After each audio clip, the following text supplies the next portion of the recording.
My hands still shake when I unfold the bank letter, and the date at the top says March 19th, the morning everything I thought I knew about my own daughter turned to ash. Stay with me to the end of this, and if you don't mind, tell me in the comments what city you're listening from. I'd like to imagine you somewhere warm. My name is Marjorie Ellison, and I'm 67 years old. 3 days ago, my daughter called me from the parking lot of a Whole Foods, sobbing, asking if I could cover her rent just this month. There was a hairline fracture in my left forearm at the time, set in a soft cast the emergency room had wrapped 2 nights before. There was a butterfly bandage above my right eyebrow, and I sat in my late husband's leather chair, the one that still holds the shape of a man who's been gone 4 years, with a bag of frozen peas pressed to my cheek, and I listened to my only child cry about money she had stolen from me. "Mama," she said, and the word came out small and wet, the way it used to when she was 6 and scared of the dark. "Mama, I don't have anywhere else to turn. The landlord's threatening eviction." I should have hung up. My attorney told me not to pick up at all. The protective order paperwork was sitting right there on the side table, 3 pages, waiting for my signature in blue ink. But my thumb had already swiped the screen before my brain caught up. The way a mother's body answers a crying child 1,000 times before she ever decides to. "Why would you call me for that?" I said. My voice was steadier than I expected. Calm, even. The same calm I used to use when she was a teenager and came home past curfew, smelling like somebody else's cigarettes. "Because you always help," she said. "You're my mother." "You can't just 2 nights ago," I said. "You told me I was a paranoid old woman.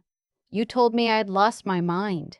You stood in my kitchen and you said the money in my account wasn't doing anybody any good. And then your husband put his hands on me." The silence on the line stretched so long I could hear the wind moving across the phone's microphone. I want to take you back, because the version of me sitting in that chair was not the version of me who existed last autumn. Last autumn, I was still soft. I baked. I drove to my daughter's house every Sunday with a casserole dish on the passenger seat, held in place by the seatbelt like a second grandchild. I taught 3rd grade for 31 years at the same elementary school 3 blocks from my house, and when I retired, they gave me a sheet cake and a card signed by people whose own children I'd taught. I had a pension, Social Security, and the life insurance settlement from when my husband's heart gave out on a Sunday afternoon while he was watching golf. I was comfortable. Not rich. Comfortable. And I thought I had a family. My daughter's name is Camille. She's 34. She married a man named Trent 6 years ago in a vineyard ceremony that cost more than my first house, most of which I quietly paid for because she cried and said she only wanted to get married once. Trent sells commercial real estate, or says he does. He drives a leased BMW and wears watches that cost more than my monthly expenses, and has never once in 6 years called me anything but Marge, which I hate and which he knows I hate. It started on a Tuesday in October. I was at the credit union to deposit a refund check, the kind of small errand that used to be the whole shape of my afternoon. Linda, the teller who's known me for 15 years, slid my receipt across the counter, and there was something in her face. A little hesitation. "Mrs. Ellison," she said, "I don't want to overstep, but is everything all right with your savings account?" I told her I didn't know what she meant. She glanced over her shoulder, then lowered her voice. There've been a lot of withdrawals. Larger ones. I wasn't sure if you knew. The floor didn't drop out from under me right then. That came later. Right then, I just felt a kind of cold confusion, like walking into a room and forgetting why. I asked her to print me the last 6 months of activity. She had to call a manager over to authorize it, and the manager, a kind young man named Anthony, took me into a little glass office that smelled of burnt coffee, and we sat down, and he turned the monitor toward me.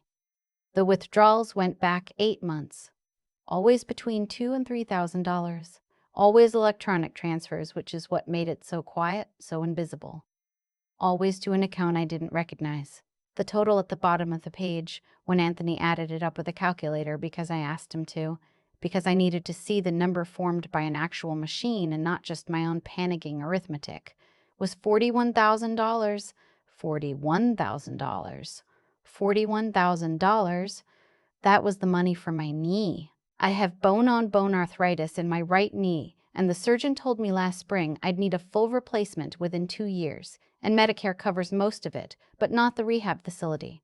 Not the in-home help for the weeks I wouldn't be able to drive or cook or get myself off the toilet without someone there. That was what the money was for. That was my plan for staying independent, for not becoming a burden, for not ending up in one of those places where they wheel you into a hallway and forget you're there. Mrs. Ellison, Anthony said gently, do you know who has access to this account? And that's when the cold turned to something else. Because I did know. 3 years ago, after a small stroke scare that turned out to be nothing, I'd added Camille as an authorized user. In case something happened to me, in case I was in a hospital bed somewhere and couldn't sign for myself. I'd sat at her kitchen table and signed the form and felt so grown up about it, so responsible, planning for my own decline like a sensible woman. She'd hugged me and said, "Nothing's going to happen to you, Mama." And I believed her. I didn't cry in that office. I want you to know that. I waited until I was in my car in the parking lot, and then I cried so hard I frightened myself. The kind of crying that comes up from somewhere underneath your ribs. For 3 days I became somebody else. I didn't call her. I didn't call anyone. I sat at my dining room table with my husband's old reading glasses perched on my nose, and I built a spreadsheet, line by line, the way he used to do our taxes. Every transfer, every date. I printed the bank records, and I highlighted in yellow every transaction I hadn't authorized, and by the time I was finished, the pages looked like they'd been attacked by a swarm of something. I called the bank's fraud department, and a woman there told me the receiving account was registered to Trent and Camille jointly. She told me very carefully that I should consider filing a police report because what I was describing was theft, and because I was over 65, it was a specific kind of theft the state takes seriously. Financial exploitation of an elder. Elder. The word sat in my chest like a swallowed stone. I want to tell you what I did next, because people always ask me why I didn't just call the police that very afternoon, why I didn't freeze the account, change everything, cut her off clean. And the honest answer is that I needed to look at her. I needed to sit across a table from my own child and ask her to her face, because some animal part of me still believed there had to be an explanation, a misunderstanding, a medical emergency she'd been too ashamed to tell me about. I wanted, God help me, to give her the chance to be the daughter I'd raised, so I didn't tell her what I knew. I went on as normal. I drove out to their house in the suburbs the next Sunday with my casserole, and I sat in their dining room and I watched the two of them. I'd been blind for a long time. I see that now. That Sunday, I saw everything. I saw the new espresso machine on the counter, the kind that costs as much as a used car. And I remember Camille telling me 3 months earlier they were really struggling, Mama. You have no idea. I saw the diamond studs in her ears that hadn't been there at Christmas. I saw Trent's golf bag by the door, the club still wearing their store tags. I sat there eating the meal I'd cooked, in the house whose down payment I'd helped with. And Camille looked at her phone the entire time. And Trent talked about a trip they were taking to Cabo in February. And at one point, Camille said, without any irony at all, "We should really start thinking about your long-term care situation, Mama. Have you looked at any facilities? Because honestly, that house is too much for you." I smiled and said I'd think about it. I left at the usual time. I hugged my daughter at the door, and she smelled like a perfume I'd never bought her. And I drove home, and I sat in my driveway for 40 minutes in the dark before I could make myself go inside. I decided I'd confront them at Easter dinner. I was hosting. I'd have them at my own table, in my own home, where I'd have the high ground, where I could control the temperature of the room. I'd lay the bank records on the table between the ham and the deviled eggs, and I'd ask them to explain. And then, depending on what they said, I'd decide what kind of woman I was going to be for the rest of my life. The weeks until Easter were the strangest of my life. I kept up appearances. Book club on Thursdays at the library, where we were reading something I retained not a single word of. My volunteer shift at the food pantry on Wednesdays, and every Sunday the drive out to their house with the casserole, the performance of the mother who knew nothing, while the bank records sat folded in my purse like a loaded thing. Twice more during those weeks, I watched the account online and saw the transfers continue. 2,000 here, 2,500 there. They didn't even slow down. That's what told me the truth I hadn't wanted to know. People who think they've borrowed money are careful. People who think they've gotten away with it get greedy. Easter Sunday came warm and bright. I'd been up since 5 the way I always am before I host. I made the ham with the brown sugar glaze my mother-in-law taught me 40 years ago, scalloped potatoes, green beans with the little fried onions Camille loved as a girl. I baked a coconut cake from scratch because it was her favorite, and even then, even knowing what I knew, some part of me made that cake hoping. I set the table with my mother's good china, the white with the gold rim, the set I'd promised Camille would be hers someday. They arrived an hour early.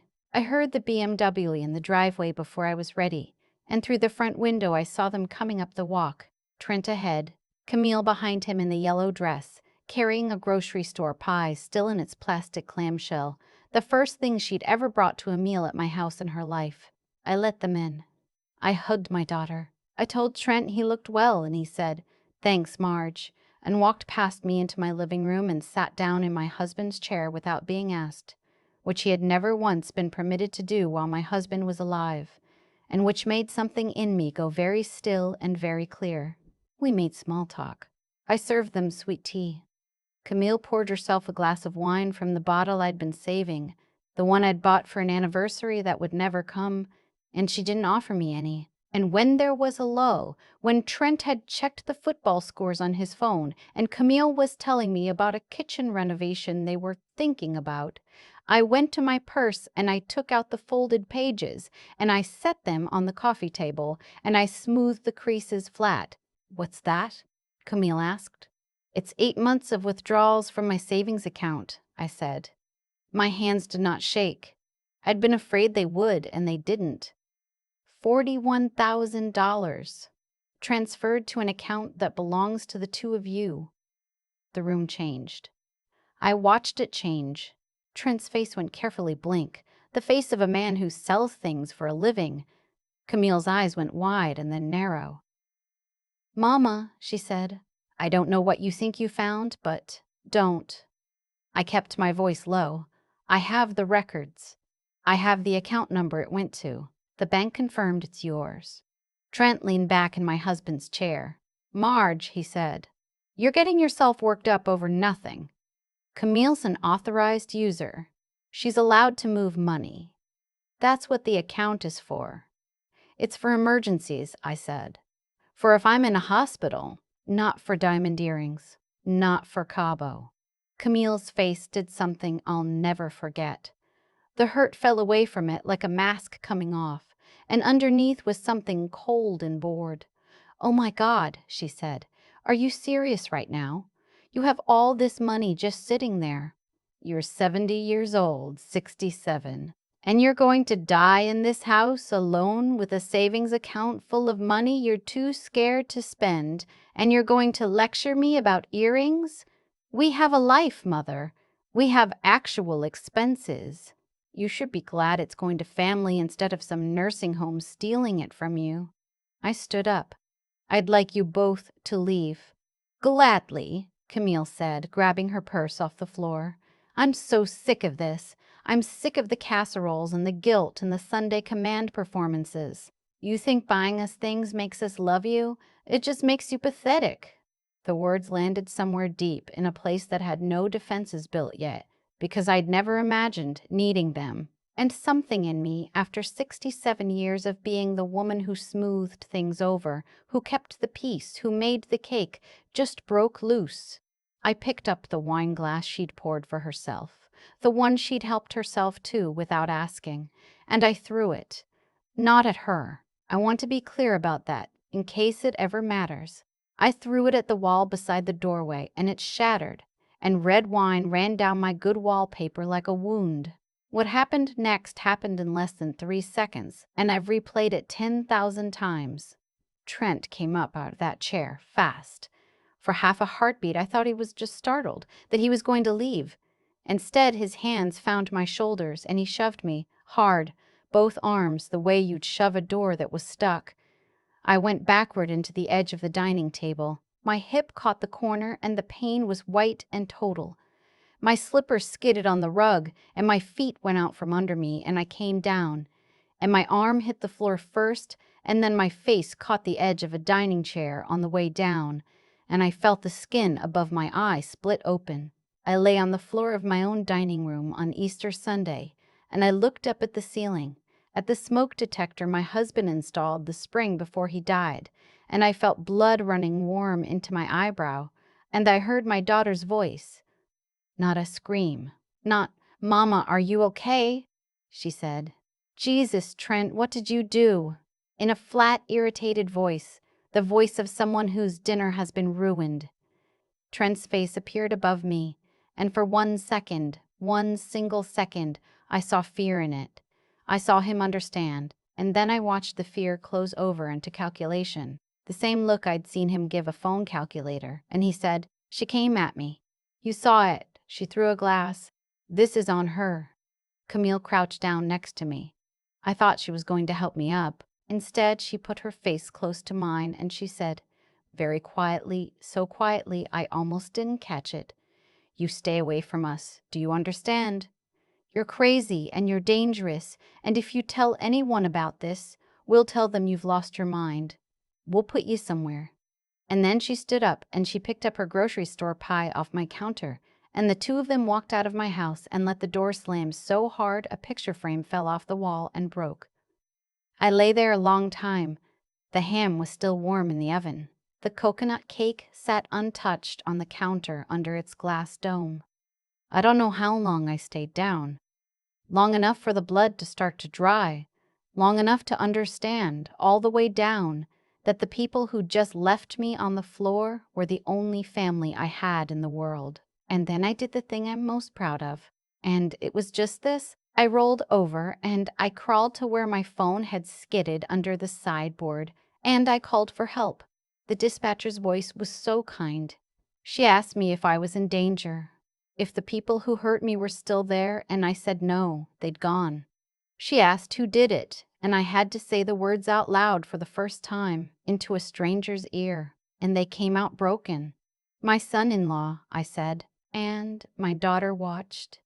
The paramedics came in 11 minutes, two of them, a young man and a woman about my age, with steady, weathered hands. The woman knelt next to me and held my wrist and looked at my face and said, "Sweetheart, who did this to you?" And when I told her, her jaw set hard and she said very quietly, "Family is the worst because they know you won't fight back." She told me, while she bandaged my eye, that I should let the police document everything, that I could decide later what to do with it, but that the window for evidence was now, while it was fresh. "Don't let them take that choice from you," she said. "They've taken enough."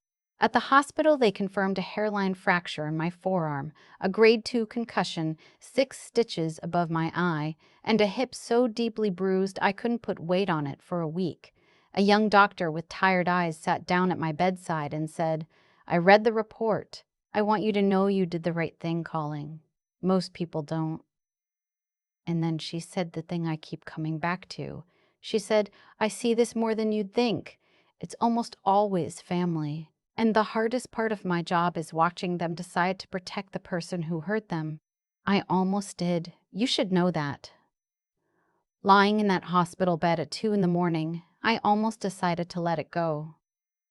To not press charges. To tell myself it was an accident, that Camille was under stress, that Trent had a temper but didn't mean it. I had my finger on that decision for hours. What changed me was a phone call. I called my oldest friend, a woman I taught alongside for 20 years, named Delphine, and she drove to the hospital in her nightgown and a winter coat, and she took one look at me and burst into tears, and then she got angry in a way I'd never seen in 40 years of friendship. She sat by my bed and she held my unbroken hand and she said, "Marjorie Ellison." You drove 6 hours through an ice storm to sit with me when my Walter died. You organized the whole school when they tried to fire that young teacher. You are the strongest woman I have ever known, and I will not watch you lie here and decide you deserve this. Loving your child does not mean letting her destroy you. Sometimes the most loving thing you can do is let them face what they've done. So I pressed charges. The detective assigned my case was a methodical woman who'd spent years on financial crimes. The bank records told the whole story.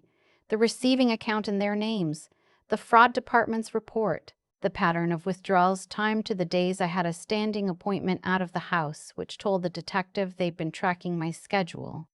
The earrings, the espresso machine, the Cabo reservation, all of it traceable, all of it bought with my knee surgery. The assault was its own charge, and there my own injuries spoke for me. The photographs the police took in the ambulance, the hospital records, the 911 recording where you can hear my voice break. Trent's lawyer wanted a plea deal. They always do.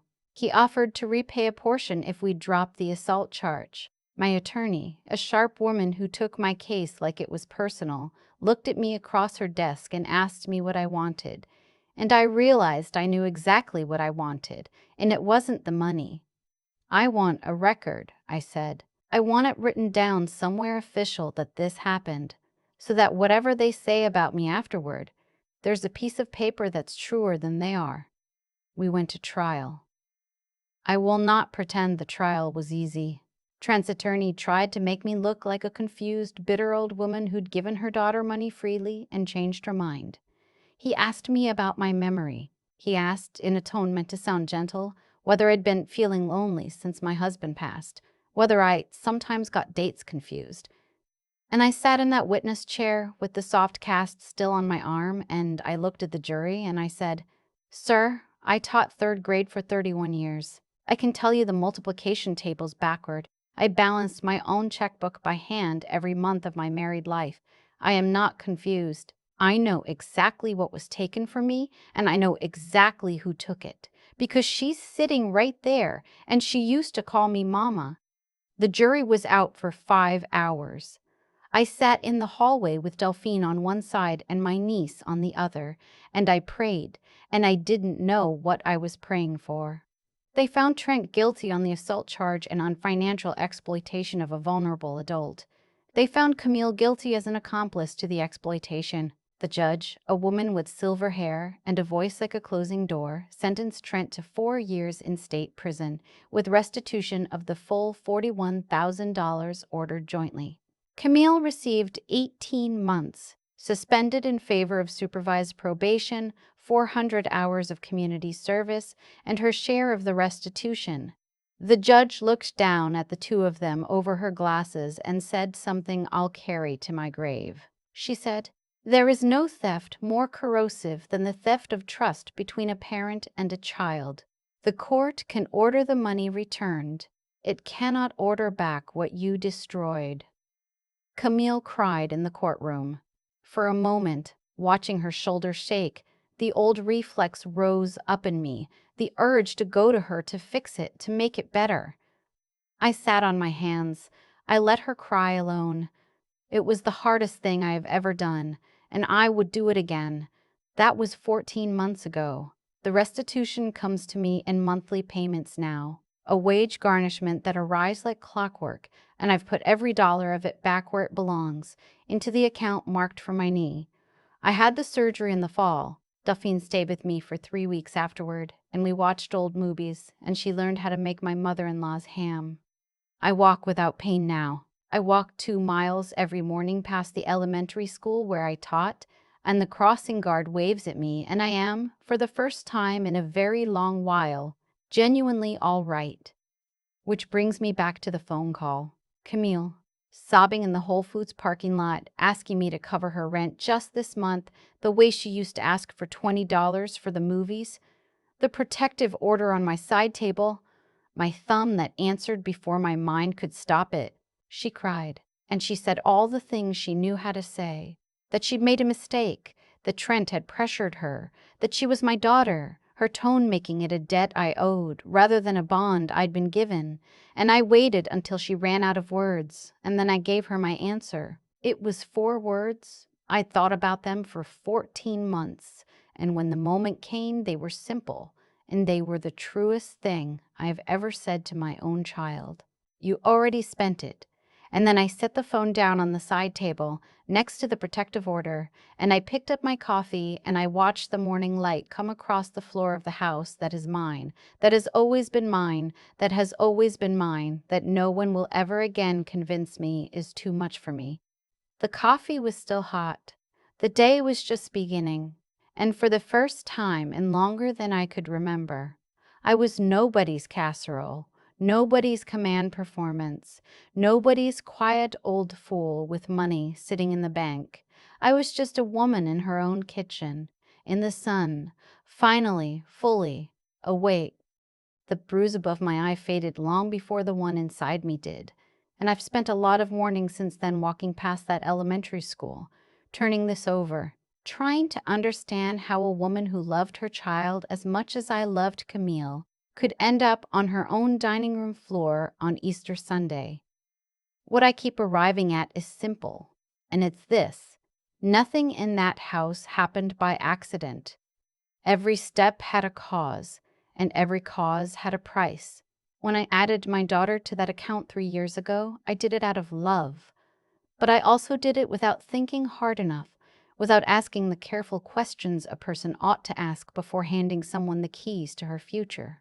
Love without good judgment is just an open door, and people who are inclined to take will always find the open door. I learned the hard way that being kind and being wise are not the same thing, and that a woman who wants to protect herself has to be both. I trusted, and trust was right, but I should have trusted and verified. I should have looked at my statements. I should have noticed the new earrings instead of complimenting them. The thing I'm proudest of isn't the verdict. It's the 11 minutes I spent on that floor before the paramedics came, when every soft instinct I had was screaming at me to make excuses for the people who'd hurt me, to call it a misunderstanding, to protect Camille the way I'd protected her since she was 6 and afraid of the dark. I didn't. I rolled over and I called for help. Choosing the truth when the lie would have been so much easier. Choosing to hold my child accountable instead of shielding her one more time. That took something I didn't know I had. The body heals on its own. The spine, the kind that lets you do the hard right thing when the whole world expects you to fold, that you have to build yourself, usually too late to spare yourself the lesson. If you're listening to this and there's someone in your life who keeps reaching into your account, your patience, your peace, and calling it family, I want you to hear me. Decency is not the same as being a doormat. The most loving thing I ever did for my daughter was let her face what she'd done, because a person who never meets a consequence never grows 1 ounce. I gave Camille everything for 34 years, and it taught her I was a resource. The 4 words I finally said to her on the phone taught her I was a person. She didn't like the lesson. Neither did I. But I'd say them again. You can spend your whole life being the one who smooths things over and wake up one day to find you've smoothed yourself right out of existence. I'm done disappearing. The coffee's hot, the house is mine, and I am wide awake at last.